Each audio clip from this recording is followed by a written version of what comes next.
Pourquoi la féminité repousse l'énergie des narcissiques? C'est une question que je me suis beaucoup posée. Comme je suis restée 10 ans avec un pervers narcissique, j'ai remarqué qu'il y avait beaucoup, voire la majorité des pervers narcissiques qui étaient totalement attirés par les femmes qui étaient dans leur énergie masculine.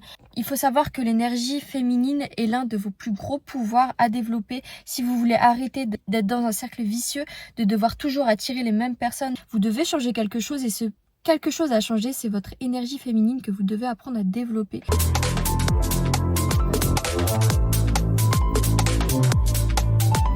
Et bonjour tout le monde, on se retrouve pour une nouvelle vidéo. Ça peut être réellement hyper fatigant de voir qu'à chaque fois on attire les mêmes sortes de personnes et on se demande souvent pourquoi, qu'est-ce qu'on fait de mal. Il faut savoir que le pervers narcissique se sent souvent attiré par les femmes qui sont dans leur énergie masculine. Il y a beaucoup de femmes, dont moi d'ailleurs, qui pendant longtemps ont préféré rester dans leur énergie masculine parce qu'on n'avait pas besoin d'être vulnérable.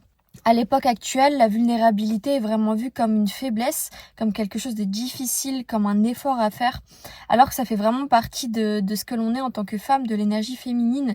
La vulnérabilité est un extrême pouvoir que l'on doit apprendre à gérer, à utiliser.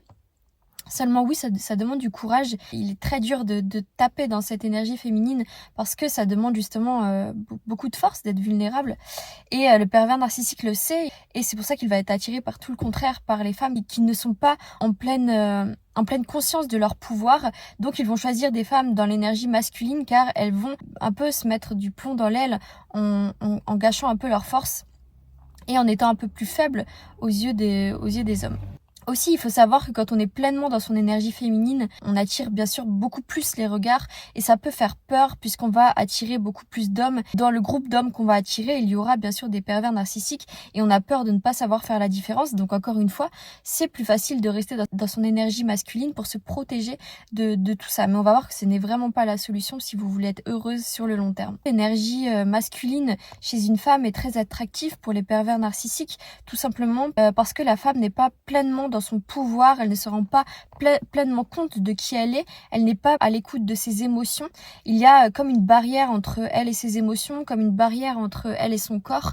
Elle ne s'écoute pas, elle n'a plus d'intuition, elle est donc en position de faiblesse. Et elle masque qui elle est réellement, elle va masquer ce qu'elle pense.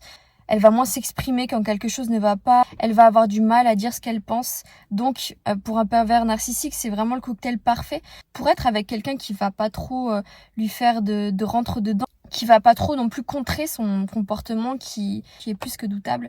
Le pervers narcissique voit vraiment la différence entre une femme qui est dans sa masculinité et une femme qui est pleinement dans son énergie féminine, qui elle n'aura pas du tout de mal à être à l'écoute de ses intuitions, à être à l'écoute de ses sentiments.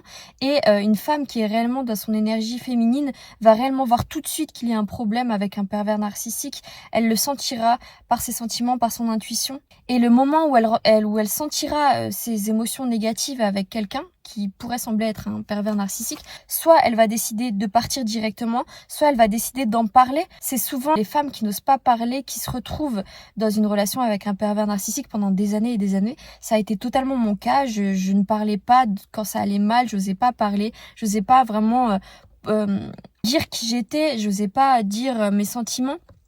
J'osais pas parler et je préférais être vraiment dans une situation de passivité en fait. Vraiment, c'est la passivité. Et c'est cet état-là qui vous fait vous rendre totalement une cible en or pour les pervers narcissiques. Il est très important d'apprendre à parler, d'apprendre à dire ce que vous ressentez. Vous pouvez le dire de façon très féminine. Vous n'avez pas besoin d'être agressive pour parler efficacement. Le fait d'être vulnérable avec la personne en face de nous va lui faire dire que il pourra nous respecter parce que nous-mêmes, on se respecte. Nous-mêmes, on respecte ce que l'on ressent. On respecte nos sentiments. Ça prouve qu'on est à l'écoute de nous-mêmes et que l'on s'aime tout simplement. C'est une réelle preuve de confiance d'être à l'écoute de ses sentiments et vous allez voir que vous allez pouvoir tout de suite débusquer les pervers narcissiques et voir directement quels sont les hommes qui sont malhonnêtes parce que justement il n'y aura pas de non-dit, tout sera dit, tout sera clair, la personne en face de vous ne pourra pas vous manipuler de 1 et de 2. Un homme qui sera vraiment intègre, qui sera pleinement dans son énergie masculine, qui voudra prendre soin de vous, qui vous aime profondément, s'excusera directement parce que vous lui avez fait comprendre que vous avez été vexé par un comportement. Il s'excusera directement et ce sera vraiment bien accueilli. Il aura beaucoup plus de respect pour vous parce que vous avez osé être vulnérable, vous avez osé dire ce que vous pensez. C'est tout à votre honneur, je dirais. Ça prouve que vous vous aimez, que vous avez du respect également pour vous-même. Donc un homme intègre verra ça vraiment comme un point réellement positif. Alors que si vous tombez sur un pervers narcissique ou quelqu'un qui vous ment, qui est toxique, il va tout de suite vous rire au nez, il va vous dire que vous n'avez pas assez confiance en vous, il va vous rabaisser par tous les moyens, il va vous dire que vous en faites trop, que vous en demandez trop. Tout ça, c'est des signes que déjà ce n'est pas un homme pour vous, que ce n'est pas un homme intègre et en tout cas que ce n'est pas un homme qui veut faire des efforts sur le long terme. C'est-à-dire que ce n'est pas un homme avec lequel vous pouvez vous voir dans le futur. Voilà, c'est réellement hyper simple de voir les choses comme ça. Et le fait de parler, de dire ce que vous ressentez est un moyen extrêmement simple de voir si la personne est réellement faite pour vous ou non. Et vous pourrez très facilement voir si la personne est sérieuse, si elle vous aime, si elle vous apprécie, si elle est prête à faire des efforts ou si au contraire elle est là pour s'amuser ou pour vous manipuler. Leur réaction vous dira tout ce que vous avez à savoir sur la personne. Donc si j'ai un conseil, ce sera le tips de cette vidéo. Il ne faut pas avoir peur de parler. La vulnérabilité vous rend pleinement femme. Votre féminité, votre force, votre vulnérabilité, votre force, n'oubliez pas tout ça. Il faut arriver à être la version la plus authentique de vous pour arrêter ces mascarades avec les pervers narcissiques, avec les gens toxiques. C'est dur, mais on va apprendre à le faire sur cette chaîne. J'ai également mis en place un programme qui va parler de comment guérir son énergie féminine, de comment la développer, également développer son énergie sexuelle. On va parler de tout ça dans ce programme, donc je vous laisse regarder le lien qui se trouvera en bas de la vidéo. Je vous fais de gros bisous et je vous retrouve très vite pour une prochaine vidéo. Prenez bien soin de vous.